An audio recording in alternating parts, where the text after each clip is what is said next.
हमारे किचन में बहुत सारे इक्विपमेंट होते हैं जिनके बारे में आपको पता होना बहुत जरूरी है। हमने तो आपने देख ही लिया होगा। आज हम बात करने वाले हैं ब्लास्ट चिलर के बारे में। ब्लास्ट चिलर होता क्या है, उसे किस तरह से यूज करते हैं, पूरी डिटेल इस वीडियो में आपको पता चलेगी। इस वीडियो को शुरू से लेकर लास्ट तक जरूर देखिएगा। अगर आप इस चैनल में नए हैं तो सब्सक्राइब कर लीजिए इस चैनल को, और अगर आपने अभी तक मुझे फॉलो नहीं किया इंस्टाग्राम पर तो फॉलो कर लीजिए, जो कि है देसी ब्लॉगर। चलिए इस वीडियो को शुरू करते हैं। सो आज मैं आपको बताऊंगा कि ब्लास्ट चिलर का क्या काम होता है, किस तरह से आप उसको यूज करते हैं। हमारे किचन में ब्लास्ट चिलर में आपको दिखा रहा हूँ। तो ये हमारा ब्लास्ट चिलर है, और ये जो ब्लास्ट चिलर है ये बड़े भी होते हैं छोटे भी होते हैं। हमारा जो ब्लास्ट चिलर है वो इतना है, हमें ज़्यादा बड़े की जरूरत पड़ती नहीं। इतना साइज का हमारा ब्लास्ट चिलर है। ब्लास्ट चिलर में आप दो तरह के काम कर सकते हो। एक तो आप अपना जो खाना है उसको ठंडा कर सकते हो, और एक फ्रोजन कर सकते हो। अब इसका क्या सिस्टम है आपको बताता हूँ। सबसे पहले जब आप कोई खाना बनाते हो, कोई फूड कुक करते हो, तो उसके लिए आपको क्या करना पड़ता है, खाना बनाने के डायरेक्ट बाद आपको ब्लास्ट चिलर करना पड़ता है, जिससे कि जो उसका टेम्परेचर होता है वो नीचे आता है और 0 to 5 तक पहुंचता है, जिसके बाद आप उसको चिलर में डालते हो। तो ये जो ब्लास्ट चिलर है, यहाँ पर आप देख लो, ये है शीट, ये है टेम्परेचर शीट, जिसका होना बहुत जरूरी है, जिसको कि म्युनिसिपैलिटी चेक करती है। तो ये म्युनिसिपैलिटी चेक करती है और इसका सही होना बहुत जरूरी है। यहाँ पर सारा टेम्परेचर वगैरह, टाइम वगैरह सब कुछ लिखा हुआ है। तो ये है टेम्परेचर शीट, जो कि हमको हर बार भरनी पड़ती है। हर बार इसको फिलअप करना पड़ता है। जब हम इसके अंदर खाना डालते हैं तो हमें इसे फिलअप करना पड़ता है। तो ब्लास्ट चिलर में जैसे मैंने आपको बोला, दो तरह के काम होते हैं, एक तो चिल्ड करना और एक फ्रोजन करना। चिल्ड करने के लिए मैं आपको बता दूं कि जो टाइमिंग होती है वो होती है मैक्सिमम 90 मिनट। तो 90 मिनट के अंदर, मतलब 1.5 घंटे के अंदर आपको अपना जो खाना है उसे ठंडा करना पड़ता है। सपोज आपने कोई सूप बना के रखा है और सूप इसके अंदर आपने डाला है, तो 90 मिनट के अंदर मैक्सिमम उसका जो टेम्परेचर है वो आ जाएगा आपका 0 to 5 डिग्री के बीच में। और अगर आप इसे फ्रोजन करना चाहते हैं तो इसमें फ्रोजन का ऑप्शन यहाँ पे आपको मिल जाएगा। यहाँ पर आप देख सकते हैं, यहाँ पर फ्रोजन का ऑप्शन भी है और चिल्ड का ऑप्शन भी है। तो यहाँ पर अगर आप फ्रोजन के ऑप्शन पे क्लिक करते हैं तो 240 मिनट के अंदर आपका जो खाना है वो फ्रोजन हो जाएगा। तो आप चाहे तो इसको चिल्ड कर सकते हैं, आप चाहे तो इसे फ्रोजन भी कर सकते हैं। तो 90 मिनट मैक्सिमम है। अब सपोज मेरे पिछले होटल में एक बार म्युनिसिपैलिटी आई थी, और हुआ क्या था, उन्होंने ब्लास्ट चिलर चेक किया।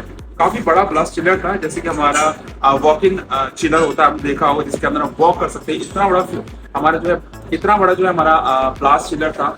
हुआ क्या था कि हमने उसके अंदर सूप बना के रखा हुआ था। सूप की जो क्वांटिटी होती है, नॉर्मली आपने देखा होगा, हम काफी ज्यादा क्वांटिटी जो है बनाते हैं, और उसके बाद हम इसे फ्रोजन करते हैं। तो हमने किया क्या था कि हमने काफी बड़ी क्वांटिटी में, काफी ज्यादा क्वांटिटी में हमने सूप बना के रखा होता ब्लास्ट चिलर के अंदर। बट हमने एक गलती कर दी, हमने जो सूप है उसे हमने सिर्फ 2 या 3 कंटेनर में रखा था, और वो कंटेनर जो है काफी डीप थे, जिसकी वजह से उसका जो टेम्परेचर है वो चिल्ड नहीं हो पाया, 0 to 5 तक नहीं आ पाया, और उसकी जो टाइमिंग थी 90 मिनट की वो पूरी हो चुकी थी। तो जब म्युनिसिपैलिटी ने टेम्परेचर चेक किया सूप का, तो टेम्परेचर उसका 5 डिग्री तक नहीं आया। और उसका रीजन क्या था, उसका रीजन ये था कि जो सूप हमने रखा था उसकी जो डेप्थ थी वो काफी बड़ी थी, जिसकी वजह से नीचे का जो टेम्परेचर है वो ठंडा नहीं हो पाया था। तो कभी भी आप सूप बना रहे हो या किसी भी तरह का फूड बना रहे हो, कुक कर रहे हो, तो उसको हमेशा याद रखिए कि जितने ज्यादा कंटेनर में हो सके उतने ज्यादा कंटेनर में आप उनको सेपरेट रखिए, जिसकी वजह से उनका टेम्परेचर जो है 90 मिनट के अंदर 5 डिग्री तक रीच होगा।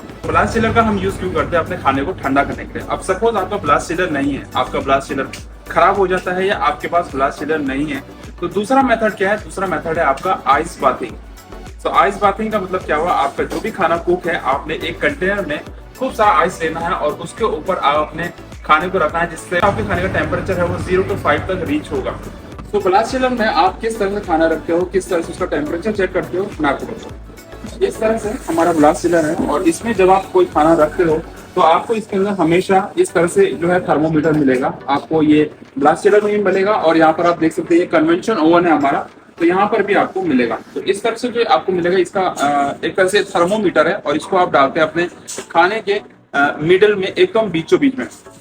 लास्ट टाइम जब म्युनिसिपैलिटी आई थी मेरे पिछले होटल में, तो उन्होंने एक मेरे कॉमी से ये क्वेश्चन किया था कि आप इसको किस तरह से यूज करते हो।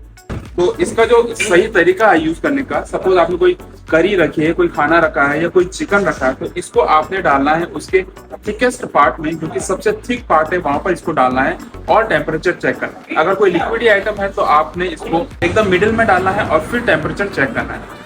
हमेशा जब भी आप ब्लास्ट चिलर में कोई सामान रख रहे हो तो ये जो है, ये थर्मोमीटर जो है, इसको हमेशा खाने के बीच में रखिए और उसके बाद आपने ब्लास्ट चिलर को ऑन करना है, जिससे कि इसका जो टेम्परेचर है वो आपको यहाँ पर शो करेगा। फिलहाल तो ब्लास्ट चिलर अभी ऑन नहीं है, अभी ऑफ कर रखा है, इसलिए अभी आपको कुछ दिखेगा नहीं। बट नॉर्मली जब आप ऑन करते हो तो आपने इसको मिडिल में डालना है और उसके बाद टेम्परेचर चेक करना है।